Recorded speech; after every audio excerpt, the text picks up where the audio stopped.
안녕하세요. 저는 남편과의 관계로 인해 고민이 많은 임산부입니다. 남들이 보면 거짓말이라고 할 정도로 터무니없는 일이 생겼는데 제가 세정 물정이 밝지 못해서 어떻게 해야 할지 모르고 있어서요. 많은 분들의 의견을 들어보고자 이렇게 글을 올립니다. 먼저 제 상황을 조금 설명드려야 할 것 같아요. 저는 남편이랑 살림을 합친 지 1년도 되지 않았어요. 사귄 기간은 좀 오래되었고요. 첫 만남은 카페에서 일하고 있는 저에게 남편이 번호를 물어보며 시작이 되었어요. 저는 대학 다니면서 카페에서 알바를 하고 있던 중이었고요. 남편은 대학원에 다니고 있었으니 나이 차이가 조금 있는 편이죠. 처음에 보고 외모가 정말 제 스타일이 아닌 남자라고 생각을 해서 번호를 주지 않았는데 그 다음부터 남편이 카페 출석부를 찍더라고요. 정말 10번 찍어 안 넘어가는 나무가 뭐예요. 그렇게 석 달을 하니 이 사람이 그냥 나를 쉽게 봐서 이러는 건 아니구나 싶어서 100번 찍어 넘어간 나무가 되었어요. 그 다음에 남편과 꾸준히 만났고 대학을 졸업하고 제가 취직을 한 후에는 데이트 비용도 반반씩 부담하며 나름대로 개념 있는 연애를 했던 것 같아요. 그렇게 남편은 오랜 공부 끝에 전문직 자격증을 땄고요. 지금은 벌이가 조금 되는 편이에요. 둘 다 모아놓은 돈은 없지만 그래도 남편이 살고 있는 월세집 하나 있었거든요. 그래서 그 집으로 제가 들어가 살면서 신혼생활이 시작되었죠. 남편이랑 합치며 저는 일을 그만두었고요. 시부모님의 반대가 거세서 결혼식은 아직 올리지 못했어요. 제가 부모님이 없이 자라 기댈 구석이 없거든요. 지금 저는 임신 7개월 차예요. 짧은 신혼기간을 보내고 우리의 이세를 보게 된 것이죠. 남편은 혼인신고를 서두르려고 하는 저에게 그래도 부모님의 허락은 받고 진행을 했으면 좋겠다고 이야기를 하더라고요. 본인의 자식보다 중요한 게 있는가 생각이 들긴 했지만 어쨌든 아직 아이는 태어나기 전이고 아이를 낳으면 어쨌든 호적에는 올려야 하니까요. 시부모님께 인정을 받으며 혼인신고를 함께하면 되겠다는 생각으로 조금은 태평하게 있었던 것 같아요. 남편도 자상하게 저를 돌보며 늘 여보 몸이 우선이고 우리 튼튼이가 잘 태어나는 게 중요하다고 했거든요. 결혼 후 석 달이 지나서 남편은 저와 태어날 아이를 위해 지방근무를 하기로 했어요. 급여 조건이 좋았거든요. 그렇게 신혼에 졸지어 주말부부를 하게 된 것이죠.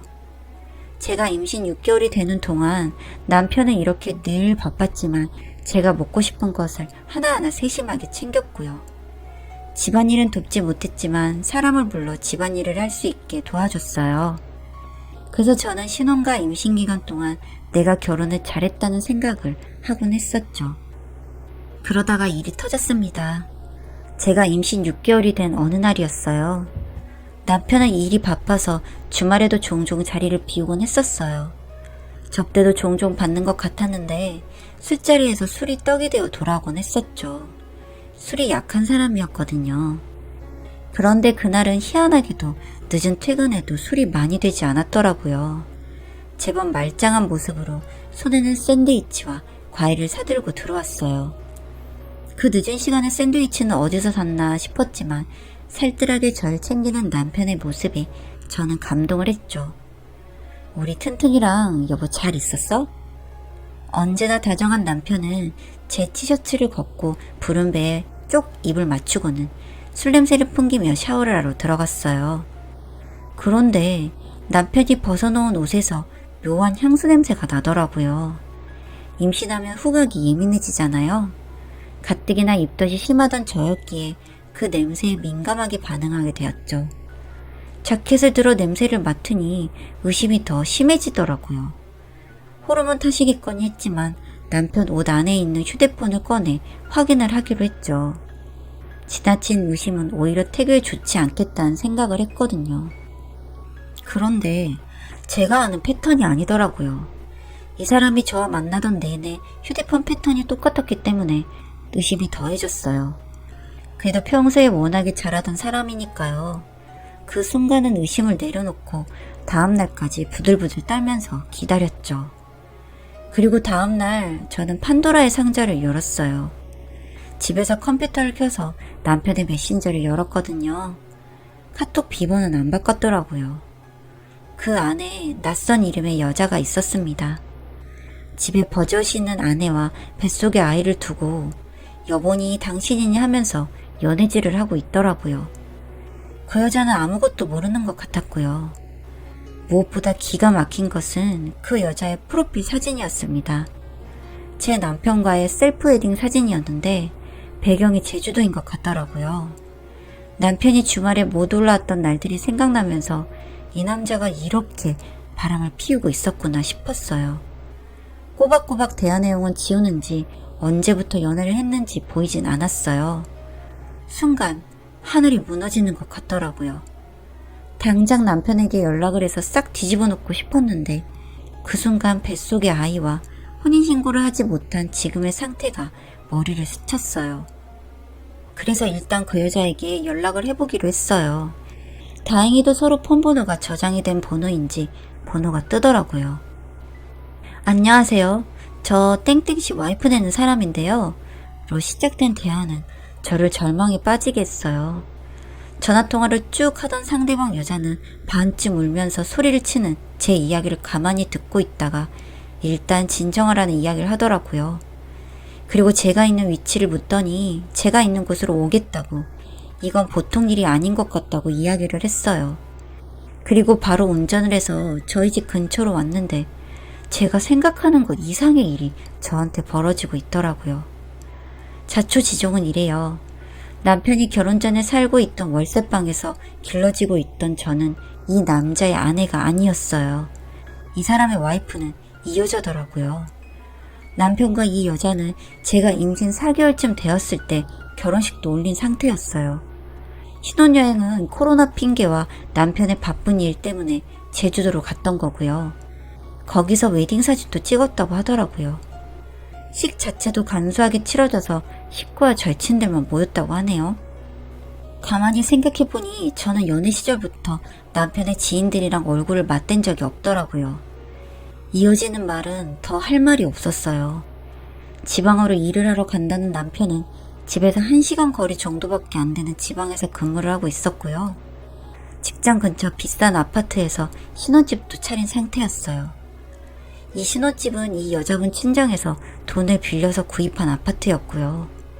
상대방 여자분한테는 장인 장모님 얼굴을 볼 낯이 없어 빨리 돈을 갚겠다고 제법 그럴듯한 이야기를 하고 주말마다 지방에 아르바이트를 하러 간다고 했다고 하더라고요.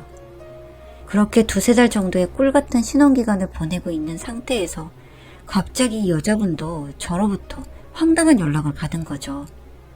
닦아놓고 보니까 이 남자 아내는 저 사람이 맞더라고요.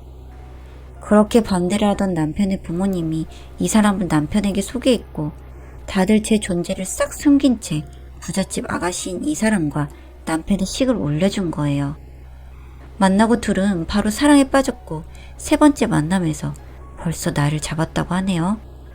제가 꿈같은 신혼기간과 임신기간을 보내던 그 시기예요. 저는 이도저도 안 되는 상태에서 임신부터 덜컥한 여자가 되어버렸네요. 그렇게 오래 만난 사람인데도요. 남편과 결혼한 그분은 배가 부른 상태의 제 모습을 보더니 어떻게 하고 싶냐고 물어보더라고요. 본인은 이런 사람이랑 결혼 생활을 유지하고 싶지 않다며 결혼식을 없던 일로 하겠다고 하더라고요. 우습게도 아내가 2명이나 있는 그 남자는 아직까지 서류상으로는 미혼 상태였어요. 저와의 혼인신고도 하지 않았고 이 여자분과의 혼인신고도 아직 하지 않은 상태였죠. 아주 황당하고 비참한 건 이 여자분도 마찬가지일 텐데 이분은 오히려 제 걱정을 하더라고요. 본인은 이렇게 학을 떼고 없던 인연 삼은 후 재혼을 하지 않으면 그만인데 저는 뱃속의 아기가 7개월이 넘었으니 이를 어쩌면 좋냐고요. 법적으로 대응을 할 생각이면 저를 도와주겠다고 했습니다. 본의 아니게 본인이 제 결혼을 망치는 데 일조한 셈이니 금전적으로 도움을 주겠다고 하더라고요. 기댈 친정이 없어 염치불구하고 그 이야기에 매달려 집을 나왔어요. 길게 생각하면 평생 이럴 일을 한 번은 겪었을 것 같은데 오히려 귀인을 만난 택이었죠. 부잣집 아가씨의 전문 직종인 이 여자는 저한테 꽤 괜찮은 호텔방을 얻어주었고 뱃속의 튼튼이는 태명답게 튼튼하게 자랐어요. 그리고 남편은 계속 저한테 연락을 했죠. 협박도 했다가 애원도 했다가 난리가 나더라고요. 우스운 것이 남편은 정말 저 사람을 사랑하는 것 같았습니다. 저도 사랑하고 저 여자도 사랑한다니 정말 정신병자가 따로 없었죠. 상대방은 깔끔하게 남편 짐을 정리해서 친정에서 사준 아파트에서 쫓아내버렸다고 했어요. 혼인신고도 안 했으니 정리할 것도 없었겠죠. 능력이 있는 사람이 참 부럽더라고요. 저는 남편한테 직접적인 어떤 피해도 입힐 수가 없었는데요. 그리고 이 여자분은 야무지게 대처를 하시더라고요. 저런 쓰레기가 직장을 다니는 걸 용서할 수 없다며 직장에 연락해 이 사람의 자리를 없애버렸습니다. 졸지에 백수가 된 남편은 그 여자분한테 애원도 했다가 저한테 연락해서 사랑한다고 이야기를 하다가 이 인간 쓰레기처럼 굴기 시작했습니다.